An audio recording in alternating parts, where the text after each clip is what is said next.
about doing something that's gonna land them back in there, especially if you've been in there. I don't wanna hear a fucking word in the comments from anybody who's never been in fucking solitary, never been to the fucking hole, never been in seg, because I have. I have been to the hole repeatedly. A lot of those times was for fucking up sex offenders, and at a point it becomes really fucking maddening. A goddamn 3-minute fight can cost you 6 months in that bitch. That shit is insane. Which brings me to my next point. I was in there specifically with a focus. Like, I got fucked as a kid, and I wanted to fuck as many of these dudes up as I possibly could. I considered it like my mission. I was hyper fixated on beating the fuck out of child rapists. Alright, so, like, he said he was in there smashing all these shows and stuff like that. But where's the people in the comments or people that he's brought on his YouTube channel that knew him in there? And they're like, yeah, bro, he's done all this shit. He's legit what he says he is. But he also says they don't want to take off on people because they'll catch a hate crime. Well, it was a hate crime back then, and it still is a hate crime to take off on sex offenders. So I know he wasn't doing that.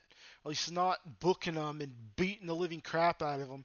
The most I ever seen happen to a sex offender was flat tires, wet willies, and hitting him in the ribs. Maybe hard enough to leave a small mark, but not hard enough to leave too much marks. Where if the cho goes in the shower or something and the CO sees through the window, like, oh, he's got a huge bruise on his ribs, for him to come in there and ask him how he got it. Like, they don't just take off on rapos and chos in Oregon prison. It's hardly ever happens, and when it does, it's like third grader schoolyard stuff. Um, and as for like doing time in the hole, he said he's got ADHD, so we wouldn't be doing 6 months. There's a federal law, at least there was back when I was in, and I got out, went in right after he got out. It states that if you're mentally ill, you can't do more than 30 days in the hole. It's either a state law or a federal law, but you can't do more than 30 days in the hole. So whenever I beat somebody up, I get 30 days, but then they stack double the lop and double the fines on you instead of giving you the full 6 months to 4 months in the hole. So he would have got out after 30 days. He wouldn't have done 6 months in the hole. Like if you don't have any mental illnesses, yeah, you're doing 6 months, 4 to 6 months in the hole, regardless. And then if he was really beating up rapos that freaking bad, like stabbing them and like putting them in the infirmary like he claimed, like he's trying to allude like he did, he would have went to what's called IMU, which is called Intensive Management Unit, and you stay there for a minimum of a year. And it's basically like the SHU in California, except they don't put validated gang members in there. It's just basically for the most violent of violent inmates in Oregon prison. So basically, like, you get like a little square little rectangle box that they wheeled your friggin' cell in IMU. You get 5 minutes to take a shower in there. If you don't got all the soap off you, you haven't washed part of you, too bad, you get out. You're not gonna fucking stay in there. They will remove you by force if they have to. And they shut the water off, so there's no reason to stay in there anyways. I haven't been to IMU, but I know people that have. One of my bunkies at Deer Ridge went to IMU for beating the crap out of somebody in the kitchen because he mouthed off to him. But yeah, JD, if JD would have been booking all those, like, sex offenders run the yards. Like the snitches and sex offenders, they don't necessarily run the yard, but the snitches, the confidential informants do. Like if you do that, it's gonna get to one of those confidential informants, and they will tell on you at some point. Cause like, there's been little news articles showing of this rogue fucking lieutenant CO in Oregon prison that's like grabbing inmates up after an inmate crime was committed. And he's like, yo, I'll give you the G-Shock watch that's worth $60 if you tell on people for me. Oh, I'll give you a burger from the chow hall if you tell on people for me. I'll put whatever toppings you want on it as long as it's from the chow hall. Oh, I'll give you 2 bags of coffee if you tell for me. And that's what they do to get confidential informants hooked in and people that are susceptible to that shit. They give them things and then they fucking get them to snitch, and then they snitch, and then they come back later and they give them more stuff, and then they become a routine informant. And they legitimately run the freaking prison system in Oregon. Don't get it twisted. The gangs may, you think they run shit, but it's really the confidential informants do, because when somebody gets caught for a fight that they weren't supposed to get caught for because they weren't seen, guarantee you a confidential informant heard somebody talking about it on the tier, told on the motherfucker, and got him hemmed up. Because they live on the tier among you just like everybody else does, and you're not going to know who he is at first. Sometimes you'll find out who they are, and then they generally get beat the shit out of because they pissed everybody off for being an informant.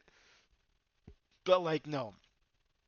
And then he makes it sound like he was, like, involved in higher stuff and then is beaten up. Like, basically, like, alluding to where he was like, oh, I did higher stuff than that I can't talk about because there's no statute of limitations. Well, the only thing there's no statute of limitations on in Oregon is murder and attempted murder and aggravated murder. And I seriously doubt he did any of that because he would have got caught for that quick as fuck in Oregon prison.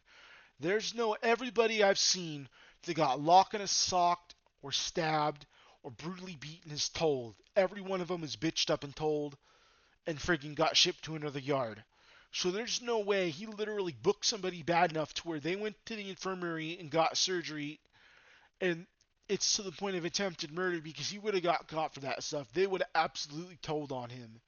No way they wouldn't have. I mean, if you beat somebody with a lock and a sock, same thing. Like, there's statute of limitations on that unless you take it to the extreme level of attempted murder, murder, or aggravated murder.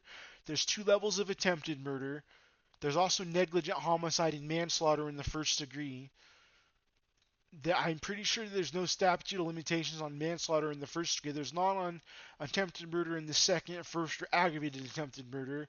And there's no statute of limitations on murder 321 or aggravated attempted murder. So I seriously doubt he was doing any of that stuff. And like, there's been several episodes on his channel where he said he tried to shoot it, do a drive-by on some guy named Fish. He was like, oh, I wanted to kill him. That immediately makes it attempted murder right there because you said you wanted to kill somebody. All you have to do is say, I want to kill somebody. And if you've got intent, they think you've got intent, you put so much as one scratch on somebody. And if you've got violent charges in your past, or you've got some sort of intent or weapon you've used, they will charge your ass with attempted murder. And if they find out about it after the fact, your ass is going away for attempted murder. They will try and charge you with it. They don't fuck around with that kind of shit in Oregon. Those are on Measure 11 charges with mandatory minimums. Attempted murder 2 and 1 is a mandatory minimum of 12 to 15 years. Negligent homicide in the first degree is a mandatory minimum of 15 to 20 years. Murder 3 can be anywhere. Murder 3, 2, and Murder 3 and 2 can be anywhere from 25 years straight with good time, with some good time or no good time, and you just get parole afterwards, but you release. Or you can get 25 to life on either of those, or you can just straight up get life. Unlike murder in the first degree and aggravated murder in the first degree, there is no anything other than 25 to life or just straight up life. You don't get anything less than that. So I know he's not telling the truth on that. Like, and I don't know about him, but I spent 11 months in isolation because the local jail wouldn't give me my meds, and I started getting in brutal fucking fights in the local jail because the voices and delusions I was having was making me think that people were after me and trying to kill me. And I didn't make it out of booking. I just started getting in fights and booking. Like, people would come in there, and I'd be in there for a while, and like it took like 3 or 4 days before I was in full blown psychosis because of my mental illness, and I got into fights, and then they sent me to segregation, and I bit a tattoo off my body down to the bone on my pinky finger.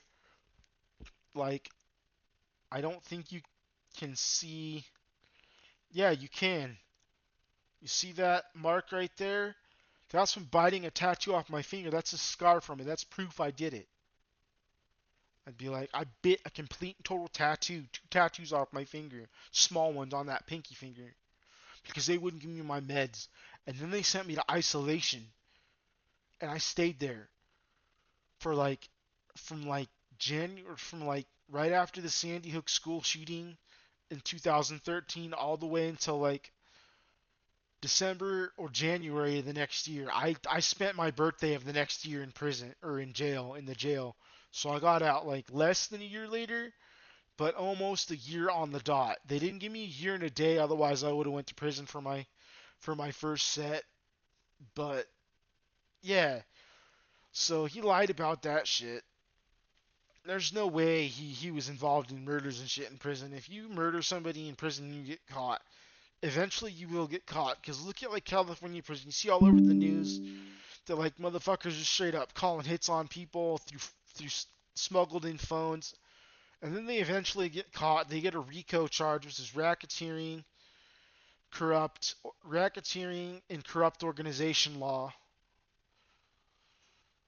and yeah, they go to the feds and they get put in solitary where they're not supposed to be able to get stuff out, but people still get information to them and they still run their gangs from the feds.